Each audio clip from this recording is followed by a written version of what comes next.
Estimados alumnos, buenas tardes. Estamos en en la primera actividad en realidad de Pediatría 2. Recuerden que el curso de la parte de Pediatría 2 tiene una peculiaridad porque abarca las subespecialidades en pediatría. Es decir, abarca cardiología, infectología, nefrología, endocrinología, es decir, emergencias. Entonces, uno tiene que rescatar de cada su especialidad lo más importante como tópico para que ustedes tengan noción como parte de la pediatría general. Entonces, en este contexto, estamos iniciando Pediatría 2 con el capítulo de endocrinología y hoy vamos a presentar bajo la modalidad de caso clínico el caso clínico de diabetes, obesidad, síndrome metabólico en pediatría. Bien, solamente para terminar digamos, la idea de informarlos adecuadamente acerca de la metodología para desarrollar el caso clínico. Recuerden que estamos en la presentación del caso clínico a través de la plataforma Zoom, ¿no? Con el tutor y responsable de actividad. Pero además ustedes tienen que presentar un informe del caso clínico. Y ahora les voy a presentar para que recuerden el esquema del informe del caso clínico grupal, que es grupal. Después tienen el foro de discusión de caso clínico sincrónico vía aula virtual, ¿no? Y ahí se toma como referencia el informe que ustedes han realizado, ¿no? Adecuadamente. Después tenemos la presentación y la discusión del caso clínico sincrónico a través de la plataforma Microsoft Teams, ¿no? Y finalmente la prueba de conocimiento. Bien, bajo esta nueva normalidad es importante que todos participen. Recuerden que preguntar es aprender. Entonces es mejor preguntar. No crean que no existen preguntas sencillas, ¿no? No existen preguntas complejas. Lo importante es discutir. Lo importante es aprender en este momento. Bien, este es el esquema de informe del caso clínico. No olviden que en el esquema del informe del caso clínico coloquen la fecha, los alumnos participantes. Ahí sí colocan el docente tutor porque van a tener una interacción con su docente tutor. Y en la historia clínica, para esta parte de la pediatría, los datos que caracterizan al paciente. ¿Qué es lo que más les impresiona? ¿Qué es lo que más les llama la atención? ¿No? Los síntomas principales según la presentación del caso clínico, los principales hallazgos del examen clínico que les van a ayudar al adecuado diagnóstico. Recuerden, como en toda la parte de la medicina, cuanto más síntomas tenga el paciente o cuanto más síntomas exploren en el paciente y cuanto más signos obtengan en el examen físico, el diagnóstico diferencial será mucho menor. Menos síntomas, menos signos, el diagnóstico diferencial se amplía más. No olviden eso que es importante. La interpretación de los exámenes auxiliares, que es parte del complemento a lo que ustedes sospechan, el correlato fisiopatológico, que siempre tener en mente, porque no se trata de memorizar las entidades diagnósticas, sino más bien tener una secuencia lógica para llegar definitivamente al diagnóstico. El diagnóstico presuntivo, un plan de trabajo, ¿no? Una discusión, el comentario y por supuesto la bibliografía revisada que hoy en día pues no solamente bajo esta nueva normalidad, sino en estos últimos 20 años quizás esto ha variado porque la bibliografía es más rápida obtenerla por los medios virtuales y además porque la universidad tiene a disponibilidad de ustedes una biblioteca bien abastecida. Bien, comencemos. Como este es un caso de obesidad, lo primero que tenemos que recordar es la definición. Recuerden, eso ya lo dijimos en la clase teórica. La OMS define la obesidad como el exceso de adiposidad. Esto quiere decir que si bien es cierto uno tiene para el diagnóstico el exceso de kilos de peso, La adiposidad del cuerpo es lo más importante.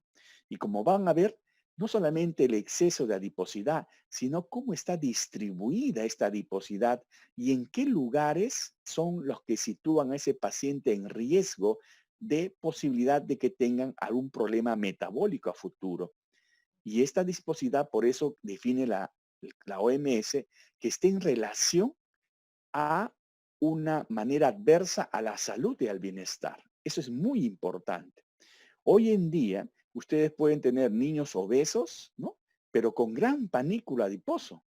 Y eso es importante. No es necesario que lleguen a obesidad.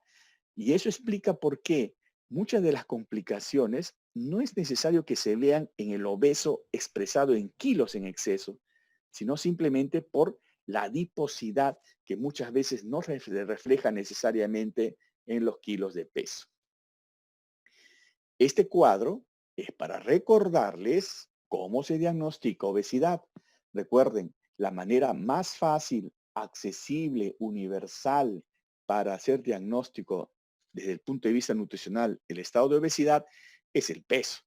El peso en función a la talla, en el caso de la OMS, si la obesidad está por mayor a 3 deviaciones estándar, en la relación peso para la talla. Es decir, recuerden que el peso está en función a la talla, no está en función a la edad. Entonces, en ese contexto, uno puede definir obesidad cuando está más del 120%. Y lo que es más conocido cuando uno utiliza las tablas del IMC de la CDC del año 2000, donde obesidad se define cuando sobrepasa el índice de masa corporal por encima del 95 percentil. Entonces, el diagnóstico es antropométrico. Este diagnóstico antropométrico tiene su sesgo de interpretación. Por eso que la antropometría debe completarse con el examen clínico del paciente. Eso es muy importante, complementarse con el examen clínico, que es lo que uno ve en el paciente que confirma esa antropometría. Recordar también para efectos del caso clínico los factores de riesgo de obesidad. Recuerden, ¿quiénes están en riesgo de obesidad? Los niños que nacen con exceso de peso, más de 4 kilos, macrosómicos. Menos de 2,500, peso bajo al nacer. Ambos grupos de pacientes están en riesgo de obesidad a futuro. Segundo, los antecedentes familiares de obesidad. Todo el mundo sabe el concepto de familias obesogénicas, familias que condicionan obesidad. Entonces es muy importante tener en cuenta esto, ¿no? Sobre todo cuando uno en la actualidad sabe que cada persona nace con un potencial genético a asimilar más el peso que otras. No todos, digamos, subimos peso con facilidad. Ustedes han visto, se come paquete de galletas y suben de peso, ¿no? O de repente no comen nada y no suben de peso. Es decir, una gran variabilidad de respuesta al exceso de calorías. No todos los cuerpos responden igual. Entonces uno tiene que tener en cuenta que si bien es cierto, hay el potencial genético, pero los antecedentes familiares son importantes porque no solamente transfieren los genes, sino transfieren las costumbres alimentarias, las tradiciones familiares, que hoy en el Perú, pues, ustedes saben muy bien cómo se come en nuestro país, ¿no? El hecho de ser hijo único, ¿no? No solamente porque son pues niños que están, digamos, los únicos en la familia, sino porque son sobrealimentados, sobreprotegidos. Bajo ese ambiente pueden fácilmente subir de peso, especialmente los que tienen predisposición a subir de peso. La alimentación complementaria temprana antes de los 4 meses, ¿no? Ustedes van a explorar una serie de tendencias, ¿no? A pesar que se dice que la alimentación debe iniciarse a los 6 meses, la sociedad europea muchas veces dicen entre los 4 y los 6, pero siempre como pediatras uno tiene que tratar de prolongar el inicio de la alimentación complementaria al 6.º mes. El 6.º mes es la edad ideal, salvo algunas excepciones muy individuales. La ingesta energética elevada, las actividades sedentarias que hoy día se ven limitadas más en este aislamiento social y las alteraciones del sueño Recuerden que el sueño es un regulador energético, hormonal. El sueño permite que la hormona de la saciedad se eleve, la hormona del hambre baje, de tal manera que al día siguiente el niño amanezca con un hambre normal, no voraz, como en determinadas situaciones cuando no duerme bien. La ganancia de peso rápida y temprana, la obesidad de la madre, el sobrepeso materno pregestacional. Mucho se habla del estado nutricional pregestacional. Hoy en día cada vez cobra más importancia ese concepto. Fumar durante el embarazo, ahora creo que nadie lo hace. La seguridad del vecindario, ¿no? A veces las madres no quieren sacar a su niño porque creen que el niño lo van a raptar, ¿no? Va a suceder algo, están en peligro los niños fuera de la casa. Incluso hoy en día, pues el aislamiento social, ¿no? Esta crisis sanitaria hace que los niños se mantengan en casa. Entonces las familias tienen que tomar conciencia de que la actividad física es importante en ellos. Esta es clásicamente la foto de un niño obesito, donde ustedes pueden ver la lipomastia que muchas veces los molesta, el abdomen voluminoso, ya vamos a hablar de la grasa visceral, ¿no? Cómo se agrava el genu valgo, ¿no? Esta posición de los niños que a la larga afectan pues la columna y a largo plazo pues el niño se va a comenzar a quejar de dolor de rodillas, talones, columna, otras molestias, ¿no? Entre otras complicaciones. Entonces, esto es importante tener en cuenta en el niño obeso. Recuerden que en este caso estamos hablando de la obesidad exógena. Hay obesidad endógena y obesidad asociada a síndromes genéticos. La obesidad exógena es la obesidad de causa nutricional o la obesidad común del niño. Para uno hacer el diagnóstico, por supuesto, en el diagnóstico diferencial uno piensa, este exceso de peso es de causa nutricional, este exceso de peso es de causa endógena o este exceso de peso es parte de un síndrome genético, ¿no? Que es mucho más raro, pero siempre uno tiene que estar a la expectativa en el diagnóstico diferencial. Y acá está el camino que uno trata de evitar en los niños obesos. El niño obeso hace resistencia a la insulina y la resistencia a la insulina lo hace en base al acúmulo de grasa, pero no cualquier acúmulo de grasa. Es el acúmulo de grasa especialmente en la grasa visceral. O sea, el niño cuanto más barrigoncito sea, tiene más facilidad para hacer resistencia a la insulina.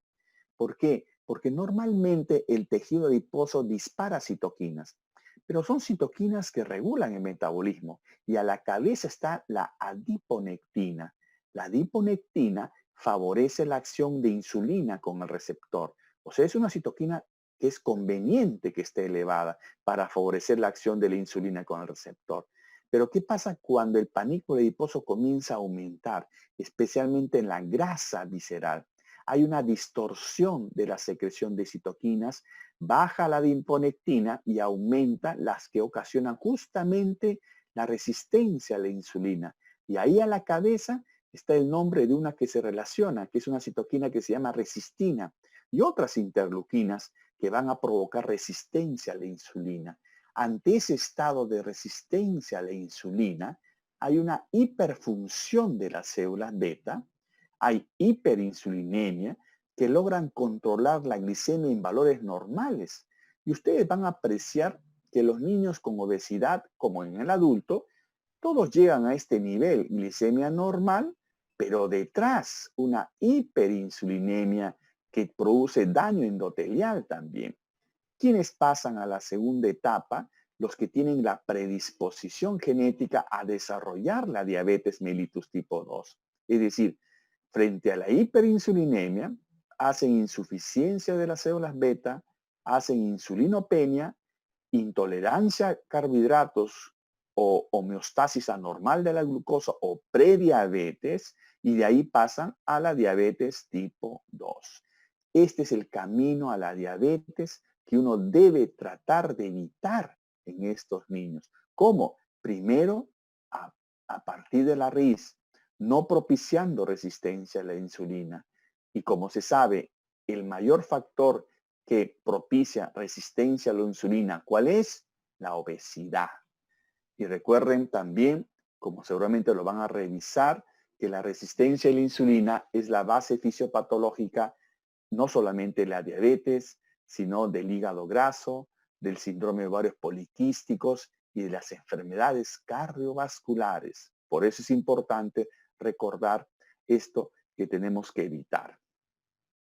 Y esto es muy importante. Si la grasa se acumula en el abdomen, aunque estas son fotos de adulto, ¿no? Acá ustedes ven que esta no es una barriga cervecera, esta es una barriguita con acúmulo de masa grasa. Y por eso este se le llama el signo de la joroba anterior, que es un factor de riesgo en niños como en adultos para resistencia a la insulina.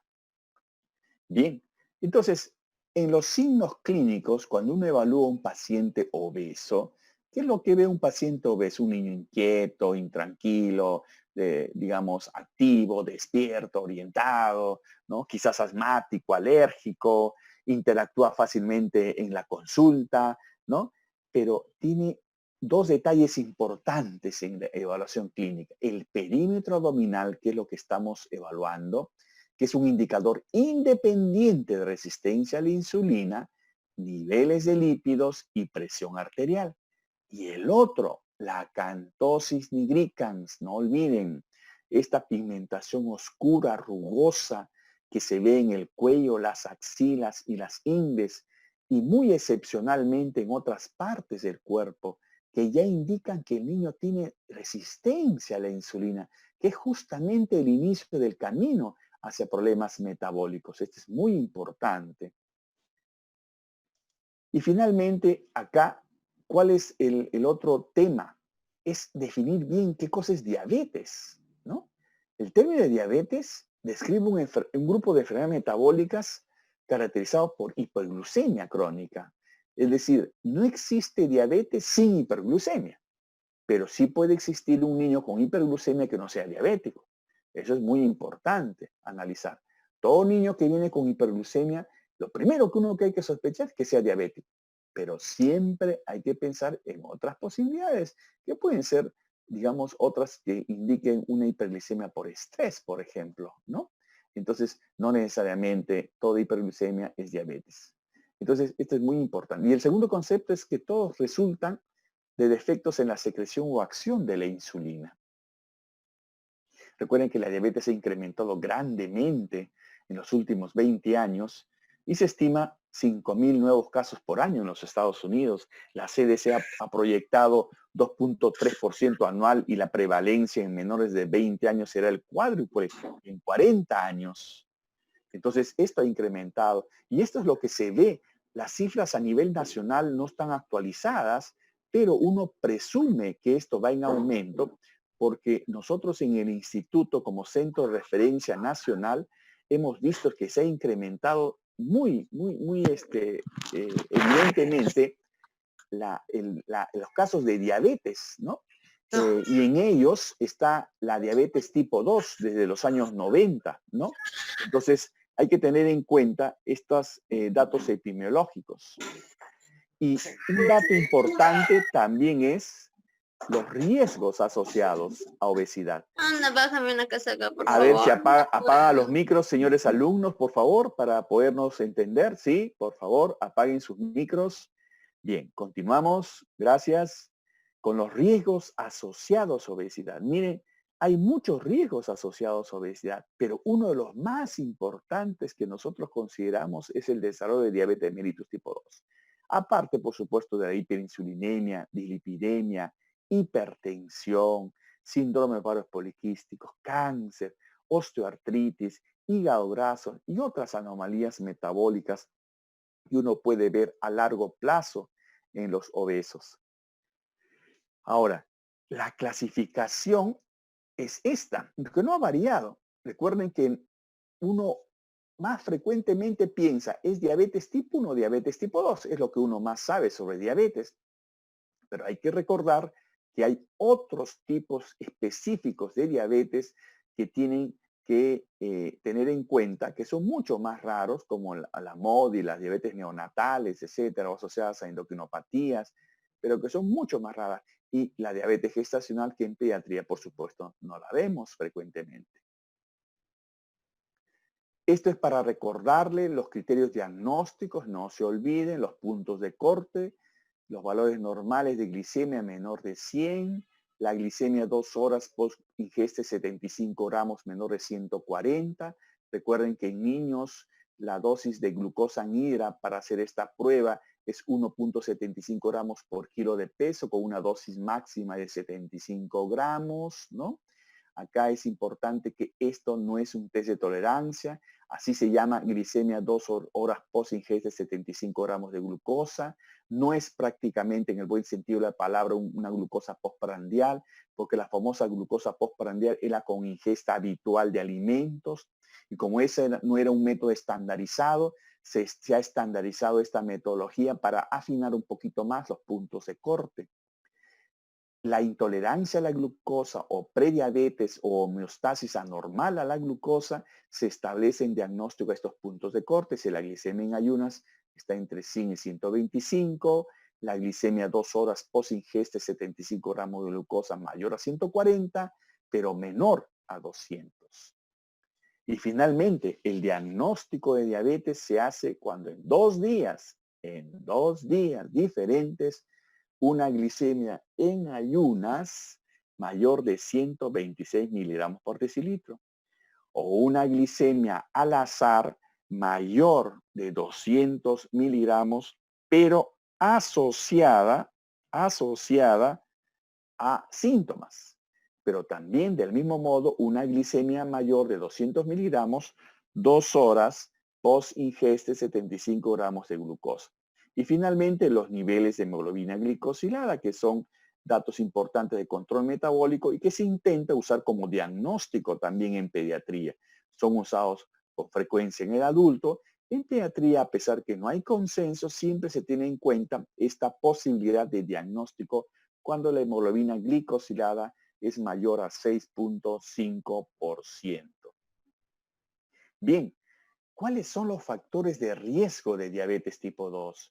Por supuesto, el exceso de peso y más que el exceso de peso, la distribución de grasa a predominio visceral, la historia familiar en primer grado, segundo grado especialmente de diabetes tipo 2, la etapa de la pubertad, porque la tipo 2 es más prevalente en esta etapa, quizás por la resistencia a la insulina fisiológica que sucede en este momento, el sexo femenino, el catch-up rápido en la infancia, los adolescentes con síndrome de ovarios poliquísticos, las niñas prepuberales con adrenarquia, los hijos de madre diabética y los pequeños para edad gestacional.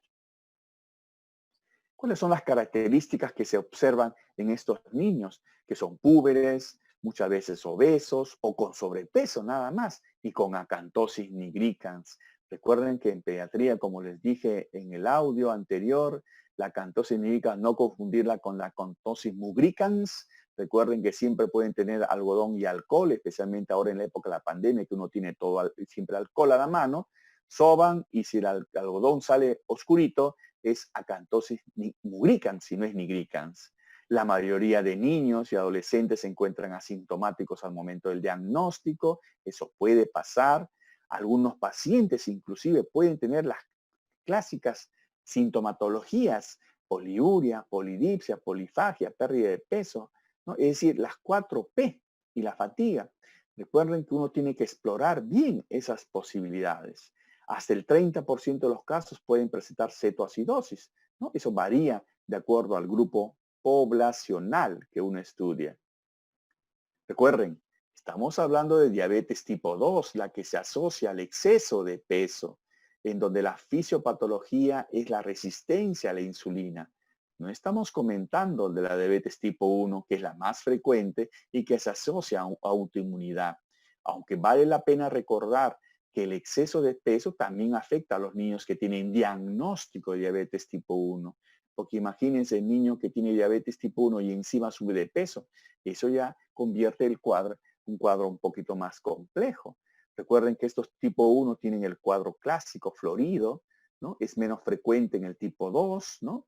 La acantosis nigricans como signo de resistencia a la insulina, La historia familiar también, que es importante tener en cuenta, la frecuencia de cetosis, aunque en la tipo 2 también puede haber, los autoanticuerpos, que es frecuente en el tipo 1, aunque raramente pueden haber en el tipo 2, ¿no? Y esto son las características importantes que ustedes ven en este cuadro que diferencia el tipo 1 y el tipo 2.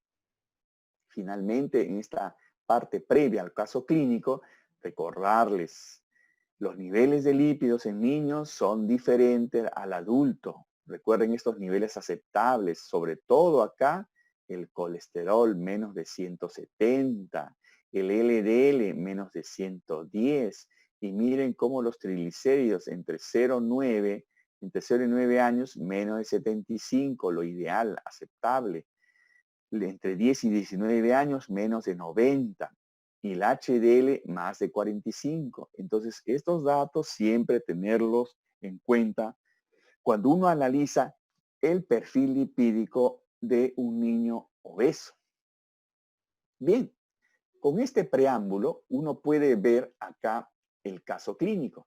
Es un paciente de sexo femenino de 10 años, 6 meses, procedente del Callao.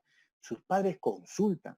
Pero ¿cuál es el motivo de consulta? Están preocupados por el incremento de peso en los últimos 6 meses y además han notado manchas oscuras en el cuello desde hace 3 meses. O sea, los padres se preocupan por el exceso de peso y además por esta mancha oscura. Muchos padres no solamente vienen por esto, muchos padres vienen solamente por la mancha oscura, no visualizan el exceso de peso.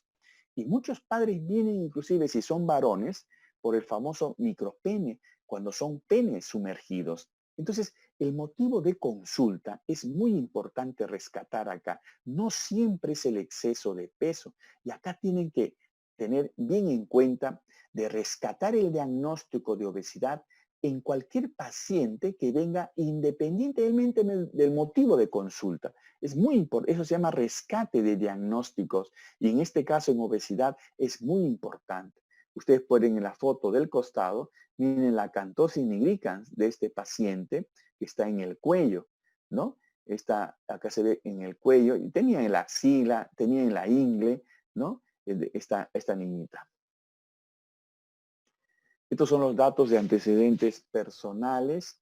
La tercera gestación, peso al nacer de 1.500 gramos, talla al nacer de 42 centímetros, cesárea por sufrimiento fetal agudo en Hospital Carrión, edad gestacional 7 meses, no llanto al nacer, hospitalizada por 1 mes para ganancia de peso, permaneciendo en incubadora por 2 semanas, lactancia mixta desde el nacimiento, alimentación complementaria a los 4 meses para ganancia de peso, desarrollo psicomotor adecuado, en la escolaridad 5º grado de primaria con buen rendimiento escolar, infección del tracto urinario a repetición hasta los 3 años, asma bronquial, actividad física limitada especialmente los últimos 4 meses.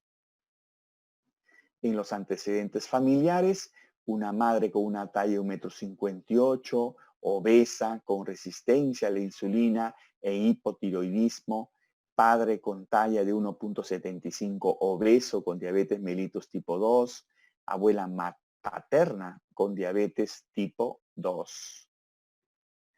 Funciones biológicas, el apetito aumentado, la sed normal, las deposiciones normales y el sueño, según refieren los padres, alterado, es un sueño irregular, alterado por la ronquera frecuente de la niña. En el examen físico, el peso 65 kilogramos, la talla 1,40 m, la frecuencia cardíaca 82, la frecuencia respiratoria 20, la presión arterial 130/90, la niña luce obesa, se ve pues el tejido celular subcutáneo aumentado, la fase redonda, la acantosis nigricans en cuello y axilas, las estrías nacaradas que uno puede ver en el obeso por ruptura del tejido conectivo, el aparato respiratorio normal, no estertores, el aparato cardiovascular con ruidos cardíacos normales, no hay ninguna alteración, el abdomen no se palpa viscomegalia, el sistema neurológico sin alteraciones evidentes y el desarrollo de Tanner para evaluar el desarrollo puberal está en Tanner 3 para mama y Tanner 2 para vello pubiano y se evidencia el geno valgo. Estos son los exámenes auxiliares en el caso de esta paciente. La hemoglobina 11.2, ustedes pueden visualizar los valores normales al costado. El hematocrito 33.6, el colesterol total 199 miligramos por decilitro, el HDL 33 miligramos, el LDL 130 miligramos por decilitro y los niveles de triglicéridos en 220 miligramos por decilitro. Así también la glucosa basal 102 miligramos por decilitro y la glucosa post ingesta de 75 gramos de glucosa anhidra 180 miligramos por decilitro. La insulina basal 78 miliunidades por mililitro. Las pruebas hepáticas en la transaminasa pirúvica 48, la oxalacética 39, los niveles de función tiroidea, porque a veces los padres vienen porque creen que es problema de tiroides, ¿no? Cuando son problemas de tragoides, ¿no? Acá viene la TSH 7.89 y la T4 libre 1.28. Bien, señores alumnos, este ha sido el caso clínico que estamos presentando. Entonces, ahora esperamos sus preguntas o interrogantes para aclarar en el contexto si falta algún dato que ustedes requieran o, digamos, para que sea mayor discusión en el foro o con sus profesores.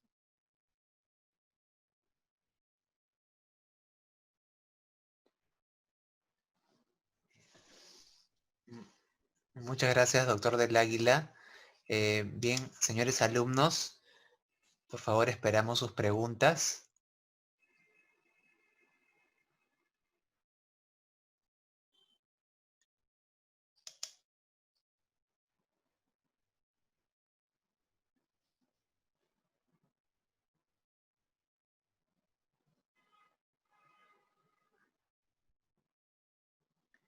Tenemos ya una pregunta de Gary Saavedra.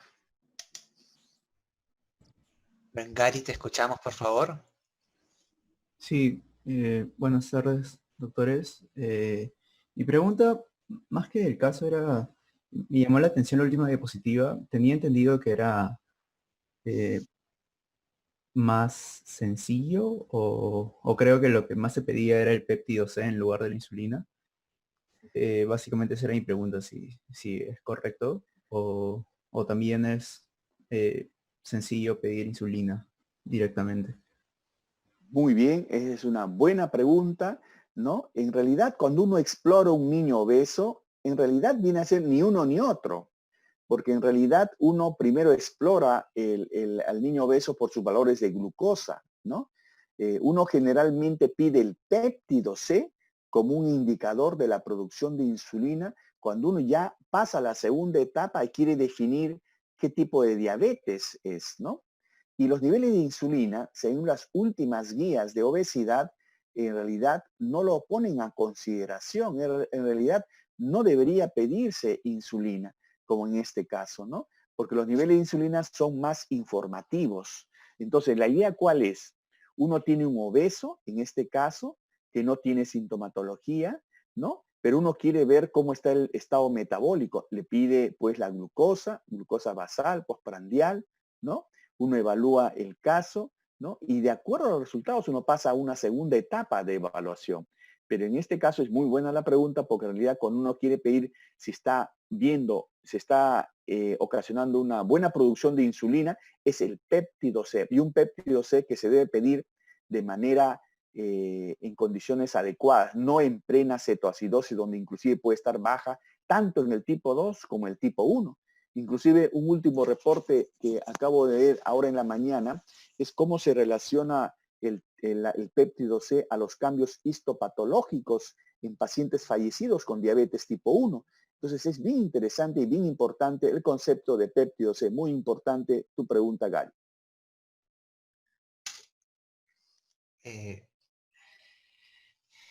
Bien, hay una pregunta en el chat de el alumno Alfredo Cayo, que dice que su micrófono se encuentra un poco mal.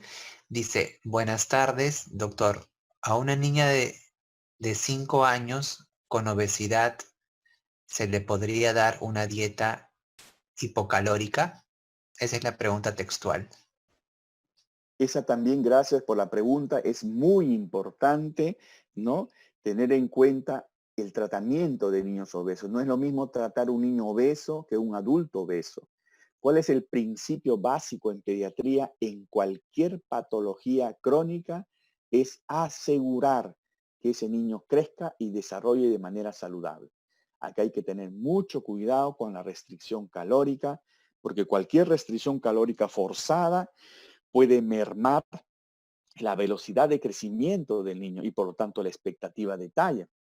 Acá lo que se trata en principio es que no suba de peso, que se estanque de peso, ¿no?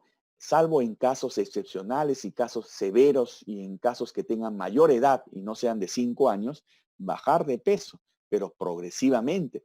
Pero en principio, como médicos generales, ustedes tienen que tener la idea. ¿Cuál es la primera aptitud que uno tiene que tener y orientación a los padres?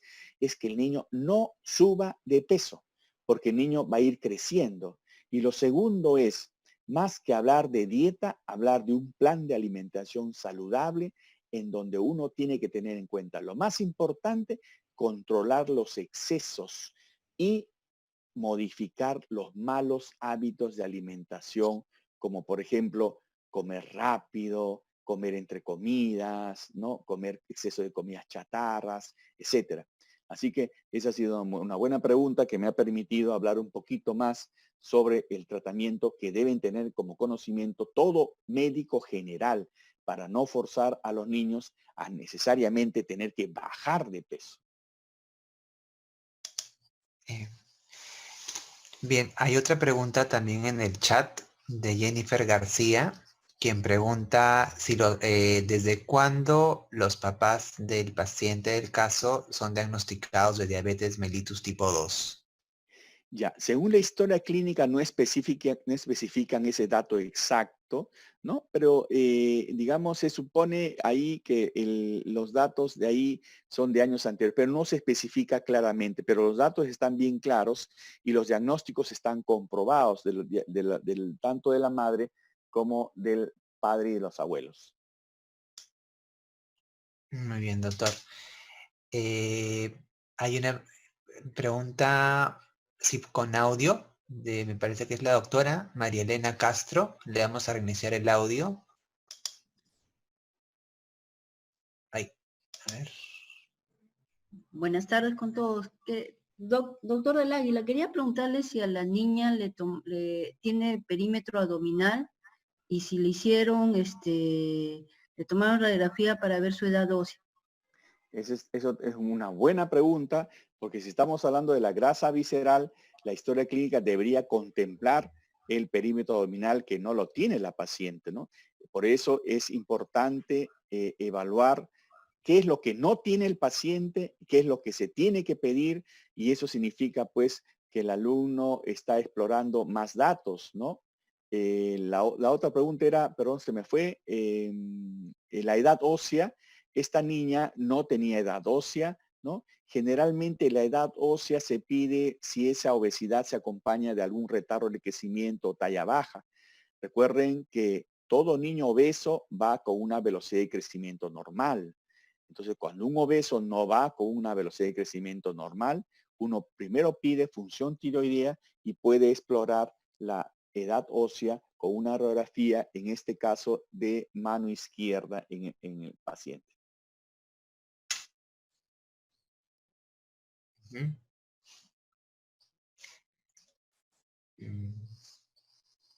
Bien.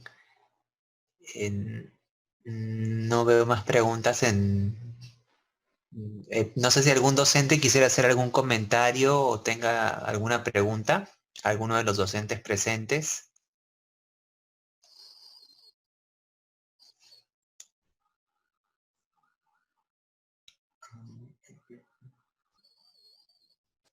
A ver, aquí hay una pregunta en el chat también Julio César González Rivas pregunta, ¿en el caso de la niña se podría hablar de síndrome metabólico si contáramos con los datos de perímetro de cintura? Esa es la pregunta textual. Ya, esa pregunta es la que tienen que explorar. Recuerden que el síndrome metabólico en niños tiene ciertos requisitos y hay un conjunto de indicadores, ¿no? Entonces, el alumno que revisa la historia clínica tiene que explorar esa posibilidad de, en base a lo que se refiere en la historia clínica, ¿no? Analizar de manera crítica el caso clínico para ver si coincide con un diagnóstico de síndrome metabólico. Recuerden que no es un solo indicador, sino que hay varios indicadores y lo mínimo es que tenga 3 indicadores para tener síndrome metabólico. Y recuerden también que no es lo mismo hablar de síndrome metabólico en niños que en adultos. Así que esa pregunta la voy a responder parcialmente bajo la modalidad de un congresista, no respondiendo exactamente. Claro, ¿no? La idea es presentar el caso, doctor. Sí. Hay varias preguntas en el chat. A ver, estimados alumnos, supongo que quienes están haciendo las preguntas por el chat es porque sus micrófonos se encuentran mal, ¿no? Porque tratemos de repente de hacerlas en audio, ¿no? Para todos. A ver, vamos a Franca Cifuentes Peraquio. Pregunta si es importante la toma de presión arterial en este caso. Sí, es muy importante en todo niño medir la presión arterial. Si revisan la literatura, la presión arterial es tan importante que la mayor parte de sociedades en el mundo recuerda que debemos medir la presión arterial en todo niño, aún no sea obeso, en todo niño normal a partir de los 3 años, ¿no? Entonces la gran pregunta es, ¿lo hacemos en la consulta? Esa es la gran pregunta, pero deberíamos medir en todo niño, no necesariamente esperando que sean obesos o que vengan por alguna patología, sino independientemente debe ser la rutina del examen clínico, medir la presión arterial en todo niño después de los 3 años, ¿no? Antes de los 3 años se recomienda inclusive si han tenido algún antecedente de enfermedad cardiovascular, ¿no? Problemas renales o han estado en UCI, una serie de condiciones, pero hay que tener la idea como médicos generales de que tenemos también que medir la presión arterial en niños. La doctora Ay, López, sí, ya está para activado. el Sí, micrófono, sí, ya la activé. sí, en realidad el doctor del Águila está diciendo muy claramente los peligros que pueden haber de la obesidad y la evolución a problemas renales para el futuro. Los niñitos y adolescentes con obesidad pueden empezar a eliminar proteinuria y también hacer hipertensión arterial. Y esto es un peligro para daño renal cuando ellos sean adultos jóvenes, es donde uno puede evidenciar y terminar en un programa de hemodiálisis o diálisis peritoneal. No es bueno si nosotros podemos hacer la prevención de la obesidad a tiempo, controlar la presión arterial, vigilar la proteinuria en orina en los niños, en los adolescentes la proteinuria de 24 horas para ver que no estén eliminando, y si eso ocurriera, aparte de tratar de bajarlos de peso, el manejo con inhibidores de la IECA para poder manejar esa microalbuminuria o proteinuria que pudiera haber. Gracias. Gracias, doctora. Hay otra pregunta en el chat de Alex Soto. ¿En qué casos sería necesario pedir un examen de TSH y T4 libre y qué debo sospechar? Bien, en la mayor parte de las guías, y es lo que se hace generalmente, es que uno pide en realidad la función tiroidea en niños obesos que tienen alguna clínica o niños obesos que tienen disminuida la velocidad de crecimiento, ¿no?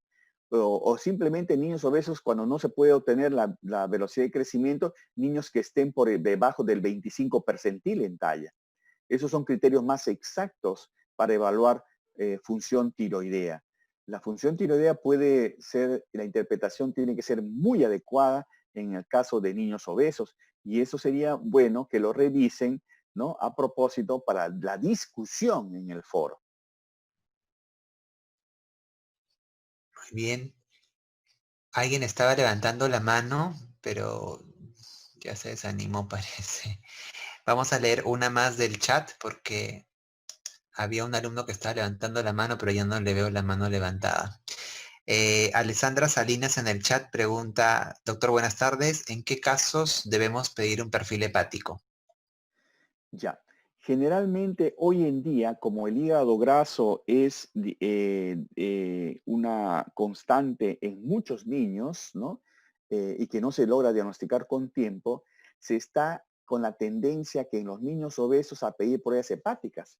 Inclusive se está postulando y algunos proponen incluir a las pruebas hepáticas y al ácido úrico como componentes del síndrome metabólico, ¿no? Entonces, para que vean la importancia de pedir especialmente pruebas hepáticas y en este caso pedirlas especialmente cuando hay una obesidad, pues, y no cuando hay sobrepeso, sino cuando hay una gran obesidad, de preferencia evaluar las pruebas hepáticas.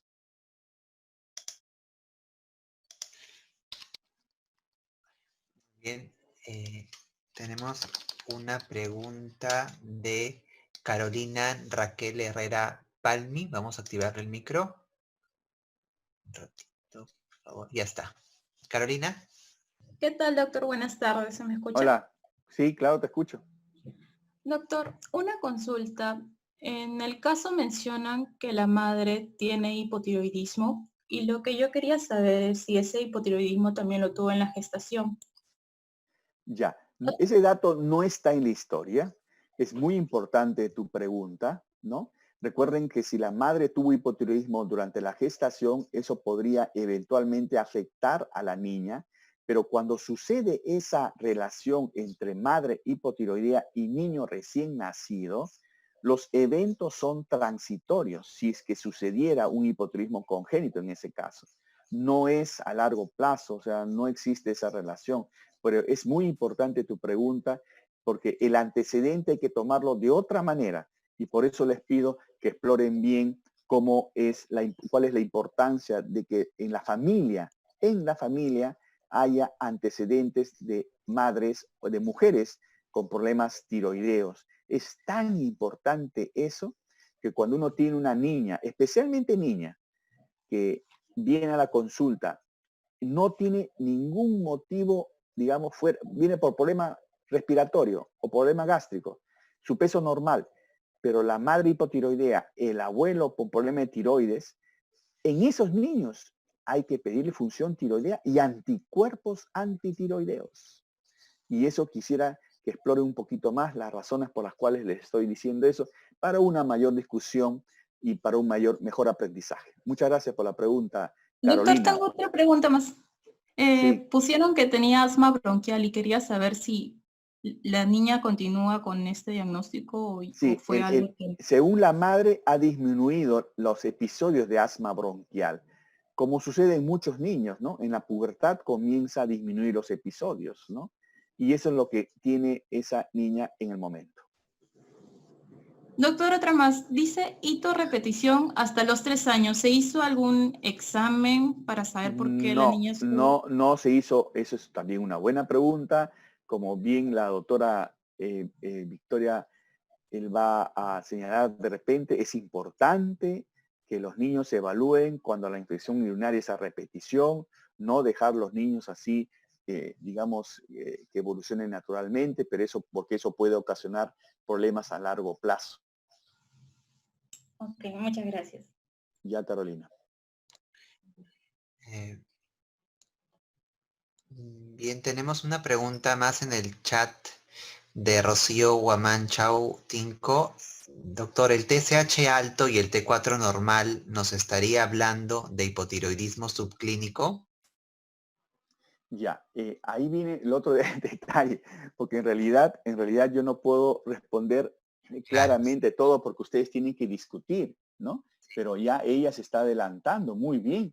Yo creo que un poquito más de exploración hay que analizar, en primer lugar, si es un hipotiroidismo subclínico, y si es un hipotiroidismo subclínico, hay que analizar qué está sucediendo, en este caso, en un niño obeso.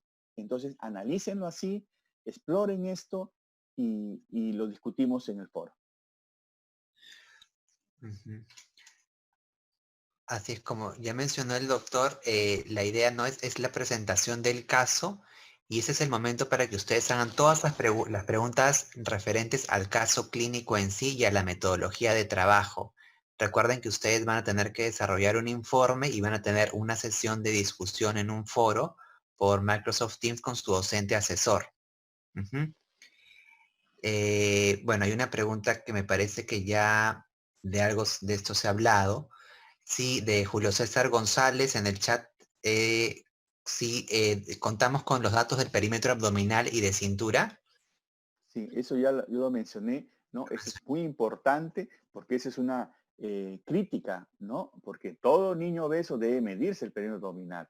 Entonces, el ánimo es explorar qué es lo que falta, qué es lo que uno puede pedir y en base a eso analizar con qué diagnósticos presuntivos uno cuenta. Pero esa es una buena observación porque este niño no tiene perímetro abdominal medido. Ajá. Alguien estuvo levantando la mano, por favor. Lo que pasa es que la opción dura poco tiempo y como estoy dando también para que respondan en el chat, ahí se va. Ya no tienen la opción de seguir levantando. No sé si podrías, quien haya estado levantando la mano, ¿podría hacer otra vez para reactivarle el audio? Es Natalia Sánchez. Sí, allá. Pero la voy a buscar porque... Así está, y ahora sí. La voy a reactivar. Un ratito. Ya, ahora sí. Aló, buenas tardes. Hola Natalia. Buenas tardes, doctor. Sí, tengo una consulta con respecto a qué hacer en estos casos con los pacientes con obesidad. Es Ujú. decir, ¿cómo sería el ritmo de pérdida de peso? ¿Cuántos kilos por mes o cómo sería el control en estos pacientes? Ya, eso es una pregunta parte del tratamiento, ¿no? Que ustedes tienen que revisar. Yo lo que les puedo decir es, según lo que hemos dicho en la teoría, acá el principio es que no necesariamente los pacientes tienen que bajar de peso. Si uno tiene un niño de 5 años obeso, uno trata en primer lugar de que no suba rápido de peso. Si es un adolescente que ya está con gran exceso de peso, uno podría decir que disminuya de peso más o menos medio kilo por mes, pero eso es relativo y es muy individual. Aquí hay que tener mucho cuidado en qué etapa del crecimiento está ese niño, ¿de acuerdo? Porque un puber, por ejemplo, puede estar en pleno estirón puberal. Entonces, la velocidad de crecimiento incrementada va a hacer que aparentemente pierda peso en relación a la talla rápidamente, pero al final, si no logra modificar sus hábitos de alimentación, el momento que desacelere, va a comenzar a engordar otra vez. Entonces, por eso la idea es informar adecuadamente a los familiares y al niño según su nivel de entendimiento, según la edad. Porque no es lo mismo un niño obeso de 5 años que un niño de 14 años. Los intereses pueden ser diferentes, ¿no? Y uno tiene que marcar qué es lo que desea el niño. Hay niños de 8 años que quieren que el pantalón le quede bien. Hay niños de 5 años que les interesa un comino que tenga exceso de peso, ¿no es cierto? Pero uno tiene que buscar motivaciones, porque siempre hay una motivación escondida en el paciente, siempre en el paciente obeso, ¿no? A veces no lo dicen, pero sufren bullying, ¿no? Entonces uno tiene que marcar las pautas porque, ojo, si uno se vuelve muy restrictivo de la obesidad a la anorexia nervosa, hay un camino también. No es frecuente, pero hay un camino. Nosotros hemos tenido talleres de niñas con anorexia nervosa, ¿no? Generalmente mujercitas, y el 50% tenían trastornos previos del peso corporal en exceso. Entonces, por eso que uno debe informar adecuadamente al familiar y al paciente. Ujú. Gracias, doctor. Hay una pregunta en el chat de Alessandra Salinas. Doctor, ¿qué tratamiento está recibiendo para el asma y desde qué edad tiene asma el paciente? Bueno, en la historia clínica no se define bien, pero es una pregunta que uno tiene que tener en cuenta. Muy buena la pregunta, porque una de las causas que predisponen al exceso de peso son los medicamentos. Y a la cabeza los corticoides, que son uso frecuente en pediatría, ¿no? Aunque los corticoides inhalatorios son menos frecuentes, pero indudablemente cualquier corticoide suprime el eje de las suprarrenales. Hay medicamentos, la risperidona, ¿no? La aminotriptilina, el valproato inclusive, ¿no? Son medicamentos que podrían condicionar. Yo creo que esa es una buena pregunta para analizarla y explorarla bien. Muy buena pregunta. Muy bien. ¿Hay alguna otra pregunta? Me parece que alguien estaba levantando la mano, pero se bajó. A ver, hay otra pregunta en el chat de Julio César González. Pregunta si si hizo algún examen de orina para sospechar microalbuminuria, por ejemplo. No, esta niña no tiene ningún examen de orina. Recuerden, como le dije en una de las intervenciones, los exámenes son por etapas, ¿no? La primera etapa implica una evaluación general del paciente obeso y la segunda es, una vez evaluado la primera etapa, se pasa a la segunda etapa o análisis más sofisticados. Pero es una buena observación y una buena preocupación, como bien lo mencionó la doctora Victoria.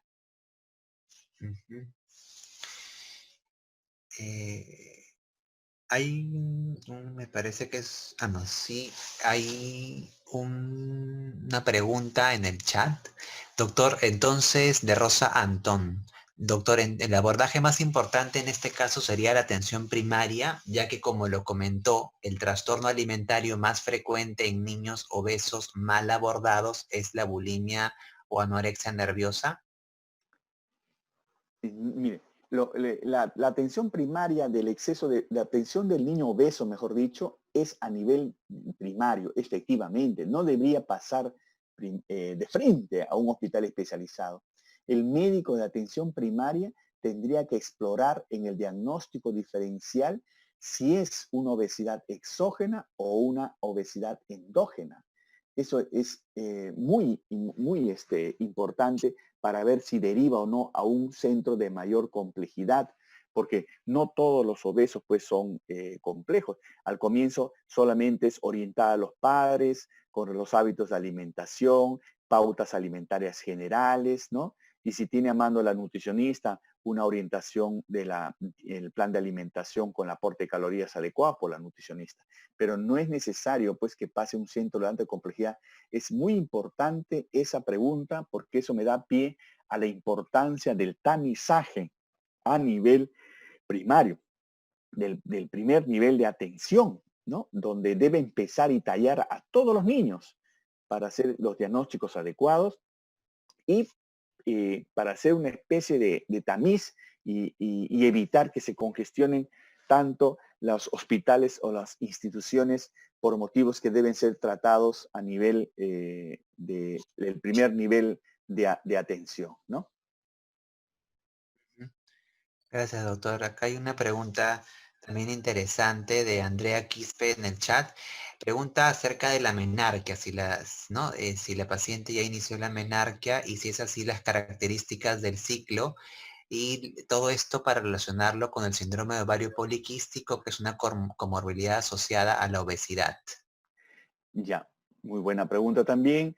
La niña todavía no ha arreglado, ¿no? Generalmente las niñas reglan y tienen su menarquia cuando tienen Tanner 4. Esta niña está en Tanner 3, ¿no? Para las mamas, ¿no? Todavía no regla, pero es importante recordar eso porque la obesidad hace madurar mucho el sistema corporal, especialmente la edad ósea. Por eso que las niñas más que los niños tienen pubertad temprana y tienen menarquias temprana y tienen como riesgo hacer en el futuro síndrome de ovarios poliquísticos, ¿no? Entonces, yo creo que es muy, muy buena la intervención. Así es. Hay una pregunta que es más de concepto de Roberto Jiménez. Pregunta si es probable que un niño al nacimiento tenga un tamizaje neonatal de hipotiroidismo congénito negativo y luego en la infancia temprana desarrolla hipotiroidismo. Claro, la doctora Pinto les va a hablar muy bien del caso clínico que ha presentado y ya les habló sobre el caso, de la teoría de hipotiroidismo congénito, ¿no? Recuerden que el tamizaje de hipotiroidismo congénito es una obligación en todo recién nacido y el hecho que esté negativo al nacimiento no significa que cuando el niño tenga 5, 6, 7 años de repente haga hipotiroidismo, pero no el congénito, sino la otra causa, el adquirido. Ahora, también es importante tener la idea que un tamizaje negativo podría obviar algunos diagnósticos y de repente a los meses posteriores hacen un hipotiroidismo de presentación tardía. Eso también no escapa a la idea. Por eso es importante el control de crecimiento y desarrollo, es decir, el control del niño sano. La idea, primero, tamizaje obligatorio y segundo, control de crecimiento y desarrollo obligatorio a todo niño sano.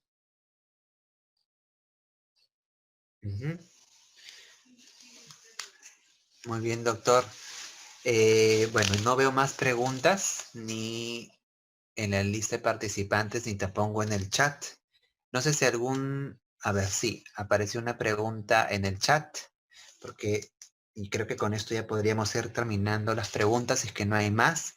Ivana Bravo menciona, usted mencionó, doctor, que en su teoría no deberían usarse drogas anorexígenas en el manejo de la obesidad, pero hay casos en los que sí podría ser necesario usarse.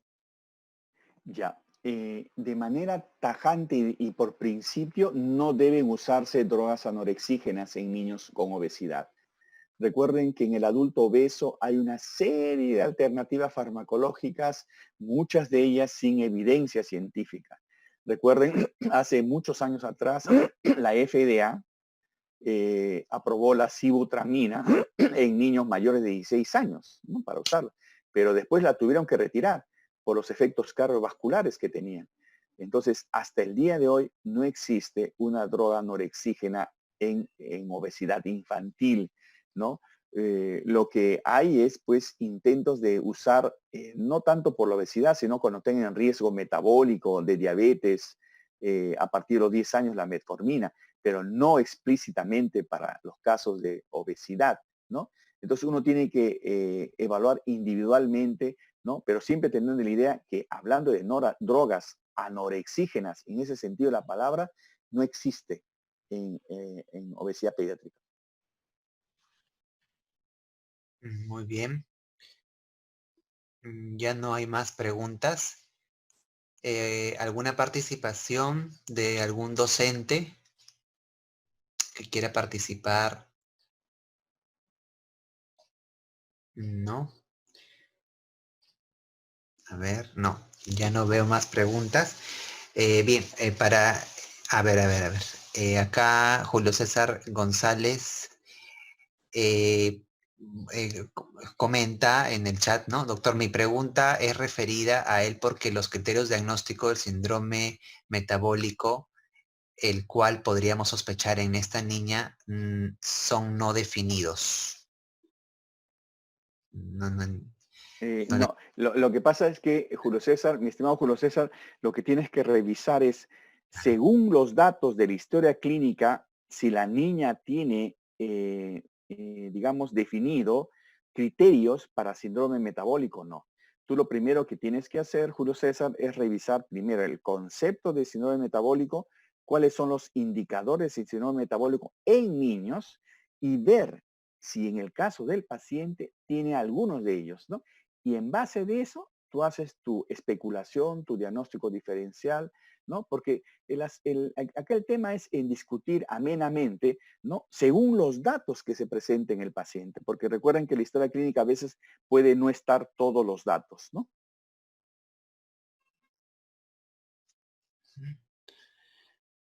Ok. Dice, muchas gracias, doctor, menciona Julio César. Muy bien. Creo que con esto podríamos ir terminando. Quería comentarles, por favor, a los alumnos que estamos ya teniendo asistencia en las sesiones de Zoom y aquí en Pediatría 2 tenemos varias sesiones sincrónicas por Zoom de presentación de caso clínico. Entonces, por favor, identifíquense con su nombre y apellido. Lo otro es, por favor, traten de ser puntuales porque he estado admitiendo alumnos hasta hace 2 o 3 minutos. No hay ningún problema en admitirlos, pero traten de ser puntuales para que escuchen el caso completo, ¿no? Y como ya les mencionó el doctor del Águila, el trabajo es grupal, ¿no? Pero no deben confiarse en que la nota es grupal, porque todos tienen que participar. Y en su informe de caso clínico tienen que ustedes presentar un anexo con la tarea o responsabilidad que ha desarrollado cada alumno.